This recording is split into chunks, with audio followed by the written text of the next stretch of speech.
Hola, ¿qué tal?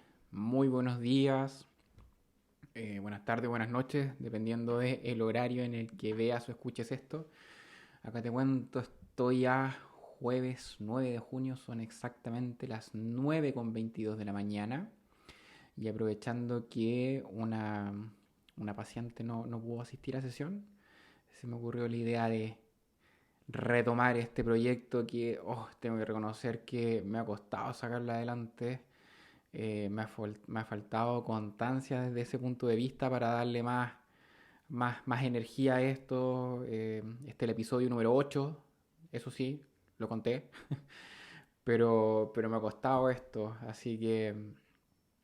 Y es un proyecto que me gusta bastante, es otra forma de aportar, pero he estado con los tiempos bastante acotados, entonces estoy con un cansancio bien grande, como se podrá ver en mi cara, pero acá estamos.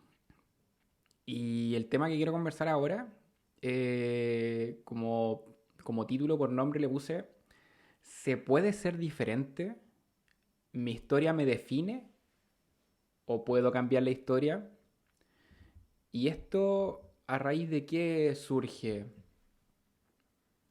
No solamente en mi propia historia, sino que también en la historia de hartas personas que he tenido el gusto de conocer. De alguna manera siempre llegamos a un tope, ¿ya? O incluso se llega con un tope, ¿ya? En el fondo es como, ¿puedo cambiar? O de alguna manera ya estoy destinado a ser lo que he sido siempre, a comportarme, sentir, pensar como lo he hecho siempre. Y claro, y es una pregunta bastante difícil de responder porque tiene muchas variables. O sea, de partida la primera respuesta es, ¿se puede ser diferente? No, ¿ya? No se puede ser diferente. Y esto, desde esta lógica, ¿por qué no? Porque nuestra forma de ser corresponde a una historia evolutiva que hemos mantenido y hemos sostenido desde mucho antes que seamos conscientes de eso. ¿Ya? ¿Qué significa esto? Nosotros ya cuando estábamos en el vientre materno ya estábamos recibiendo una determinada programación en base a las sensaciones que sentíamos de nuestra propia madre.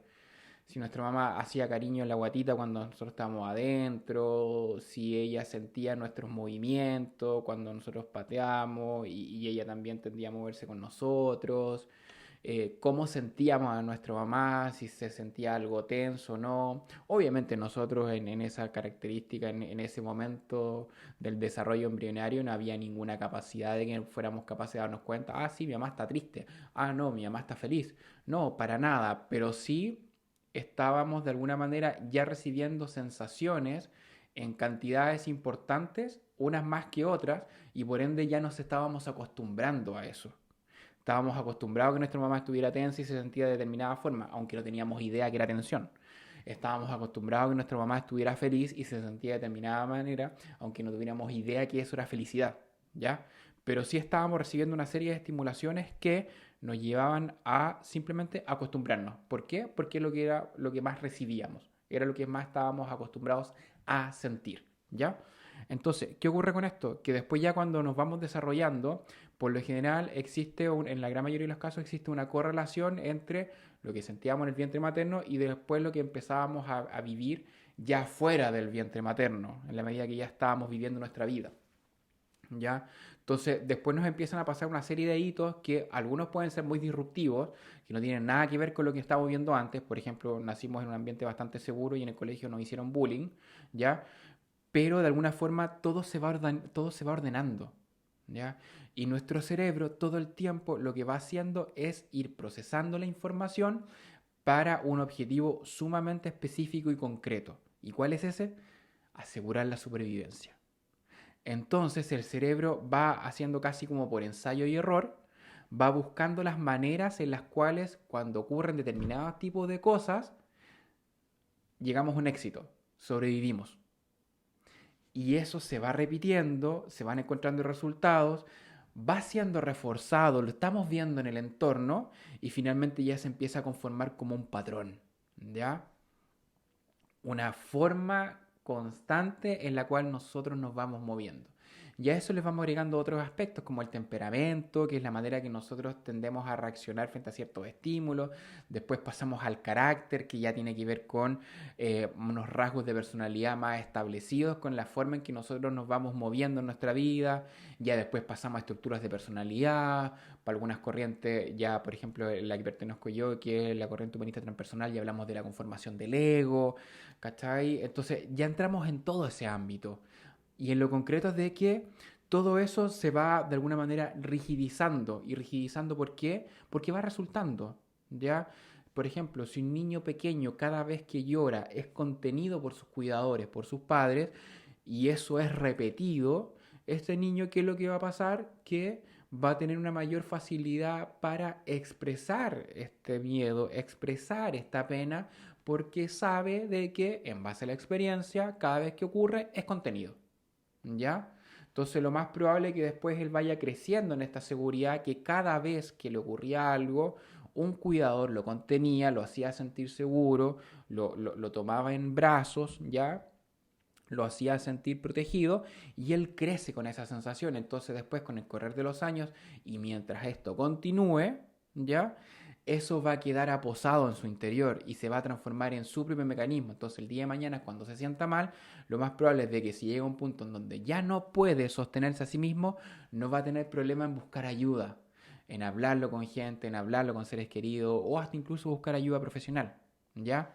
Ahora, en el otro lado, en el otro polo, por ejemplo, si es que un niño desde pequeño, cada vez que lloraba, lo dejaban solo o lo retaban, si se dan cuenta, lo que este niño va a ir percibiendo es que cada vez que le ocurre algo malo, cada vez que siente pena o siente miedo, le ocurre algo más malo de vuelta. Siente soledad, siente miedo, es castigado, le pegan, etcétera. Entonces, ¿cuál es el mensaje que queda en su cerebro? Simplemente que está solo y que cuando le ocurren cosas importantes le puede pasar algo peor de vuelta. Entonces se va a ir conteniendo y se va a ir resguardando. Y ahí puede ser que se desarrolle en un contexto, en una forma completamente internalizante, o sea que va a vivir todo por dentro y eso a la larga va a generar algún tipo de crisis de pánico, depresión, etcétera. O se puede ir en el otro lado en donde va a ser un carácter más externalizante, va a ser hacia afuera y él puede exteriorizar mucho su rabia, entonces va a andar pegándole a la gente, va a andar golpeando cosas, va a ser muy explosivo desde ese punto de vista, ¿ya? Pero todo parte de la base de cómo se le ha hecho sentir. Entonces, claro, si lo miramos desde esa lógica, no podemos cambiar nuestra historia, ¿ya? O sea, claramente nuestra historia nos define, porque es algo a lo cual nosotros ya desde el vientre materno estábamos acostumbrados a sentir y a vivir y experienciar de esa manera, ¿ya? Entonces, si no se puede cambiar la historia, si no se puede ser diferente, ¿qué es lo que se puede hacer entonces? ¿Cuál es el sentido de la psicología? ¿Cuál es el sentido de la psiquiatría? ¿Cuál es el sentido de cada una de las terapias que se llevan a cabo, que lo que tratan de hacer es generar un estado de bienestar mayor en la persona? Entonces aquí viene la otra parte de la pregunta. Que sí, po, sí se puede ser diferente. Sí se puede cambiar la historia. Claramente no podemos cambiar los hechos que vivimos hacia atrás, ¿ya? Pero sí podemos resignificarlos y desde ahí en ese momento y del momento presente marcar un precedente hacia adelante. ¿Y cómo se hace eso? Conociendo nuestra historia, dándonos cuenta cuáles son nuestras raíces, de dónde venimos, cómo nos sentimos, cómo fue nuestra infancia, qué pasaba con nuestros cuidadores, qué pasaba con nuestros padres, cómo nos sentíamos nosotros, ¿ya? Es increíble la cantidad de gente que tiene episodios largos de la infancia, años totalmente bloqueados. ¿Eso por qué es? Porque seguramente el cerebro dice, sabes que esta información es mejor no sentirla. ¿Ya? Es mejor no recordarla porque la sensación que vamos a generar, que vamos a sentir es súper desagradable, es súper dolorosa, es tortuosa, es un sufrimiento, entonces mejor dejémosla bloqueada, ¿ya? Y muchas de estas personas de pronto se quedan con, como con un aspecto más concreto, más fácil de pensar, que si no lo recuerdan es porque está todo bien y no hacen ningún aspecto, ninguna intención por querer conocer en esa historia. Ahí es donde entra el desarrollo personal. El desarrollo personal es una herramienta sumamente potente porque sí o sí pliega la mirada, enfoca la mirada, coloca el ojo en nuestra historia, en qué es lo que a nosotros nos pasó. Entonces, Hay muchas personas que de alguna manera circulan por la vida diciendo que está todo bien, que algunos hasta incluso recuerdan como experiencias dolorosas que sufrieron, así como, sí, mi papá me pegaron, sí, mi papá tenía su mal genio, sí, mi mamá me pegaba por todo, pero soy una persona de bien, no tengo mayor problema. Claro, ahí hay un trauma hablando. Ya el solo hecho de la normalización de la violencia ya te muestra la gravedad de la herida de fondo que hay ahí. ¿Ya? Y el problema es de que estas personas no ven eso y lo que tampoco ven es que después ellos andan de una manera, por así decirlo, reactiva por la vida. Entonces, seguramente son padres, son madres y ante un berrinche, una pataleta o un estrés de alguno de sus hijos, van a tender a reaccionar de una manera también impulsiva, ¿ya?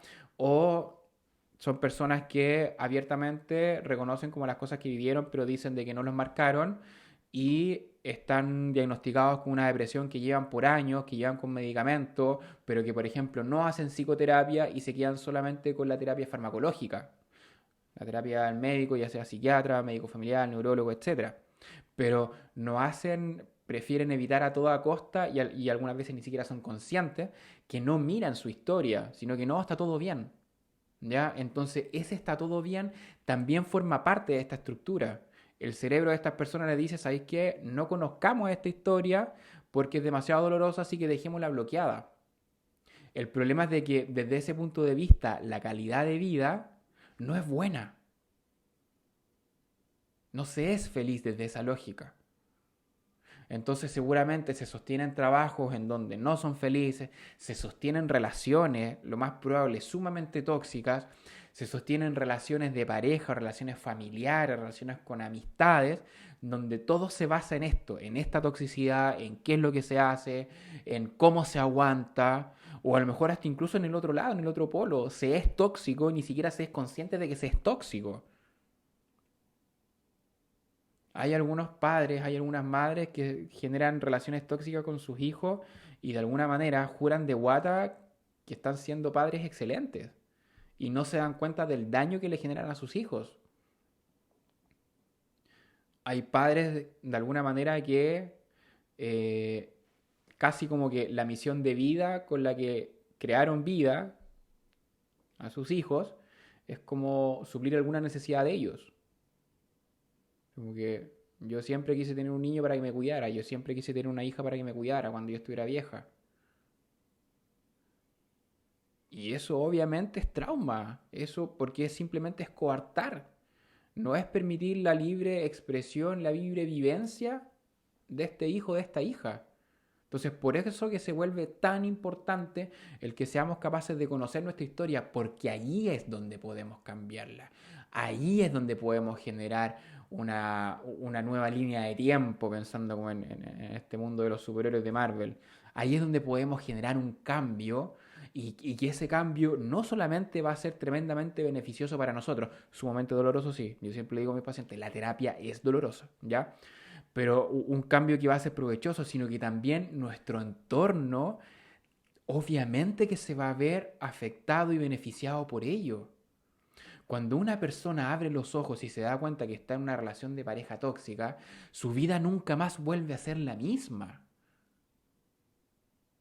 Una persona que logra salir de una relación tóxica, una relación de pareja, por ejemplo, donde hay violencia, donde hay alcohol, donde hay maltrato, donde hay infidelidades y donde el miedo al abandono, al rechazo es tan grande que se prefiere aguantar todo eso, pero cuando esa persona finalmente sale, es un cambio de vida tan potente, tan grande, es un renacer, es transformarse literalmente en otra persona. Cuando de pronto uno deja amistades, cuando uno deja de lado amistades que de un casi como que de un día para otro uno se da cuenta de lo tóxico que son y uno lo logra dejar, es un cambio maravilloso porque de alguna manera uno se puede dar cuenta con quién quiero compartir mi tiempo, qué amistades quiero hacer, qué amistades siento yo que me benefician y que yo los beneficio a ellos también con mi sola presencia. Ahí es donde todo se vuelve más nutritivo. Cuando dejo de sostener relaciones de amistad en donde está la burla, en donde está el aprovechamiento, está el pelambre, está como esta cosa del cahuineo y todo eso, cuando uno logra salir de ahí, el proceso de liberación, la sensación que se tiene de libertad es sumamente grande. Pero de nuevo, ¿cómo se hace eso? Tomando conciencia de lo que he vivido, tomando conciencia de mi historia. Y más específico y simple y al mismo tiempo profundo todavía. ¿Cómo me doy cuenta de eso? Haciéndome la primera pregunta, que es la más relevante de todas. ¿Cómo me siento? ¿Cómo estoy en esto que estoy viviendo? ¿Cómo me siento en esta relación de pareja? ¿Cómo me siento como padre? ¿Cómo me siento como madre? ¿Cómo me siento como hijo? ¿Cómo me siento como amigo? Esa es la madre de todas las preguntas. ¿Cómo estoy? Y requiere una respuesta honesta. Porque ahí es donde está la clave para ver qué camino es el que estoy transitando y ahí es donde puedo echar mano cómo a tratar de ver de dónde viene todo esto. Entonces, si se dan cuenta, hay harta tarea en esto, ¿ya? Cuesta, es difícil. Hay mucha gente que prefiere no mirar la historia, ¿ya? Porque es demasiado dolorosa, porque pasaron cosas súper fuertes, porque es lo que les tocó, porque, bueno, ya está, así están las cosas. Y para esas personas está perfecto. Abrir esa herida, mirarla, todo puede resultar hasta incluso más traumático de lo que vivieron. Pero hay otra gente que no. Hay otra gente que tiene este bichito, que de alguna manera tiene esta como pregunta dando vuelta, esta cosa interna que le dice como que parece que algo no anda bien acá, parece que no es tan normal aguantar cada una de estas cosas. Y esa gente es la que puede hacer el cambio. Esa gente es la que puede cambiar su historia. Esa gente es la que puede resignificar por completo su existencia. Entonces, si tú estás en ese proceso, dale, por favor, dale. Si tú tienes la duda de cómo poder abrirte a este mundo, yo sé que da miedo, yo sé que genera inseguridad, yo sé que genera una completa incerteza, pero dale, se puede. Y si tú estás tranquilo en esta, no quiero llamar zona de confort porque en realidad es una zona de seguridad, está bien también. Pero si en algún momento se llega a abrir alguna puerta, como por ejemplo puede ser este video porque por algo lo estás escuchando, por algo lo estás viendo, dale. También puede ser un momento de cambio. ¿Ya? Eso les quería comentar. Sí se puede ser diferente. Sí se puede cambiar la historia. ¿Requiere un trabajo interno sumamente riguroso, profundo y difícil? Sí. Pero se puede. ¿Ya? Si te gustó este video, si te gustó este audio, por favor, ponle like, ponle me gusta, comparte para ayudarme así a llegar a más gente. ¿Ya? Nos vemos en la próxima oportunidad y muchas gracias por todo.